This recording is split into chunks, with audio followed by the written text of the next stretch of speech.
Hello, welcome to Madhumangal Das vlogs. നമ്മൾ ഇന്ന് ഉണ്ടാക്കാൻ പോകുന്നത് ആലു ഭെണ്ടി ഫ്രൈ. ഒരു നോർത്ത് ഇന്ത്യൻ സ്റ്റൈലാണ്. അതിനായിട്ട് നമ്മളിവിടെ ഒരു 50 ml എണ്ണ എടുത്തിട്ടുണ്ട്. കുറച്ച് കൂടുതൽ തന്നെയാണ് എണ്ണ എടുത്തേക്കുന്നത്. എന്താണെന്ന് വെച്ചാൽ ഇതൊരു ഫ്രൈ ഡിഷ് ആണല്ലോ. അറ്റ് ദ എൻഡ് അത്ര എണ്ണ തോന്നൂല. ഇതിൻ്റെ കൂടെ കഴിക്കാൻ നമുക്ക് എപ്പോഴും ചപ്പാത്തി അല്ലെങ്കിൽ തന്തൂരി റൊട്ടിയൊക്കെ നല്ല ടേസ്റ്റാണ്. അല്ലെങ്കിൽ സിമ്പിൾ ദാൽ ചാവൽ ആയാലും നല്ല ടേസ്റ്റാണ്. അപ്പോൾ ഫസ്റ്റ് എണ്ണ ചൂടാക്കി അതിനകത്തേക്ക് ജീരകം പൊട്ടിച്ച്, കടുകല്ല ജീരകമാണ് പൊട്ടിക്കുന്നത്. ഇത് നോർത്ത് ഇന്ത്യൻ ഡിഷ് ആയതുകൊണ്ട് തന്നെ ജീരകമാണ് പ്രെഫറൻസ്. ഇത് ആസ്ഫറ്റീഡ, കായം, ഹിങ് എന്നിവ പറയും. ഇത് നല്ലപോലെ ഫ്രൈ ആയി വരുമ്പോഴത്തേന് നമുക്ക് ഇച്ചിരി ജിഞ്ചർ അല്ലെങ്കിൽ ഗാർലിക്കായിരിക്കണം ഫസ്റ്റ് ഇടുന്നത്. നല്ല പോലെ ഫ്രൈ ആവാൻ, നല്ല ക്രിസ്പി ആയിട്ട് ഒരു ബ്രൗണിഷ് കളർ ആവണം. അത് കഴിഞ്ഞിട്ട് ജിഞ്ചർ ഗ്രേറ്റഡ് ആണ് ഞാൻ ഇടുന്നത്. ഒന്ന് ഇളക്കി കൊടുക്കുക. ഒരു യൂണിഫോം ആയിട്ട് ഫ്രൈ ആവണം. അതിനാണ് ഈ സമയത്ത് ഇളക്കി കൊടുക്കുന്നത് നന്നായിരിക്കും. ഇനി നമ്മൾ ഇടാൻ പോകുന്നത് ഓണിയൻ. ചെറിയതായിട്ട് ചോപ്പ് ചെയ്ത ഓണിയൻ ആയിരിക്കണം. നല്ല ടേസ്റ്റാണ്. ഇങ്ങനെ ഓണിയൻ നല്ലപോലെ ബ്രൗൺ ആക്കി എടുത്തു കഴിഞ്ഞാൽ ഗാർലിക് ഓണിയൻ നല്ലപോലെ ബ്രൗൺ ആക്കണം. ഇങ്ങനെ കാരമലൈസ്ഡ് ആയിട്ടുള്ള ഒരു ടേസ്റ്റ് വരും. ഓണിയൻ്റെയും ഗാർലിക്കിൻ്റെയും ബ്രൗണിഷ് കളർ വന്നു കഴിഞ്ഞ് കഴിഞ്ഞാൽ ഒരു ചെറിയൊരു അതിൻ്റേതായ മധുരം തോന്നിക്കും നമുക്ക്. അത് അവിടെ ഇരുന്ന് ഫ്രൈ ആവട്ടെ. നമുക്ക് ചില നേരം തോന്നുമല്ലോ സിമ്പിൾ ഡിഷസ് കഴിക്കാൻ. അതിൽ നിന്നൊന്നാണിത്. ഇനിയിപ്പോൾ നമ്മൾ ഇട്ടത് പൊട്ടാറ്റോ. ഇതൊരു 4 മീഡിയം സൈസ് പൊട്ടാറ്റോ ആണ് എടുത്തിരിക്കുന്നത്. പൊട്ടാറ്റോ ആൻഡ് ഇത് ഭിണ്ടി എന്ന് വെച്ചാൽ ഒക്ര, അതിൻ്റെ റേഷ്യോ ഒന്നി ഈക്വൽ ആയിരിക്കണം. അല്ലെങ്കിൽ ഇച്ചിരി കൂടുതൽ പൊട്ടാറ്റോ ആയിട്ട് നിന്നാലും കുഴപ്പമില്ല. പക്ഷേ ഈക്വലാണ് പ്രിഫറൻസ്. ഇനി പൊട്ടാറ്റോ അടച്ച് വെച്ച് വേവിക്കുക. നന്നായി ഒന്ന് ഫ്രൈ ആവണം. ഈ സമയത്തല്ല ഉപ്പിടണ്ടേ, ഒരു ഹാഫ് വെന്ത് കഴിയുമ്പോഴാണ് ഉപ്പിടണ്ടേ. അപ്പോൾ യൂണിഫോംലി സ്പ്രെഡ് ആക്കി വെച്ചാൽ നമുക്ക് എളുപ്പം ഫ്രൈ ആയി പൊട്ടാറ്റോ പെട്ടെന്ന് വെന്ത് കിട്ടും.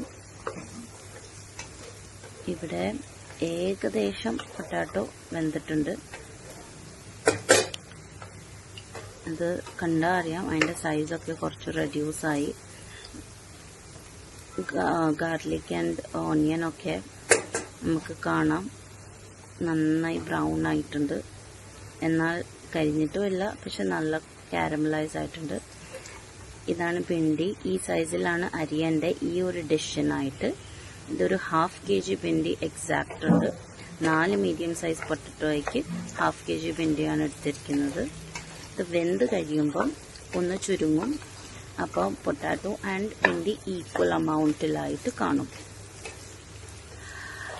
ഭിണ്ടി ഒരു സ്റ്റിക്കി വെജിറ്റബിൾ ആയതുകൊണ്ട് തന്നെ നമ്മൾ എപ്പോഴും അത് തുറന്ന് വെച്ച് വേവിക്കണം. അതിൻ്റെ സ്റ്റിക്കിനെസ് പോകുന്നിടം വരെ. എന്താണെന്ന് വെച്ചാൽ ഈ സ്റ്റിക്കിനെസ് എന്ന് പറയുന്നത് ഭിണ്ടീൻ്റേതായ വെള്ളമാണ്, വെണ്ടയ്ക്കേണ്ടതായ വെള്ളമയം തന്നെയാണ്. പക്ഷെ അതൊരു സ്റ്റിക്കി വേയിലാണ് അതിനകത്തുള്ള വെള്ളം.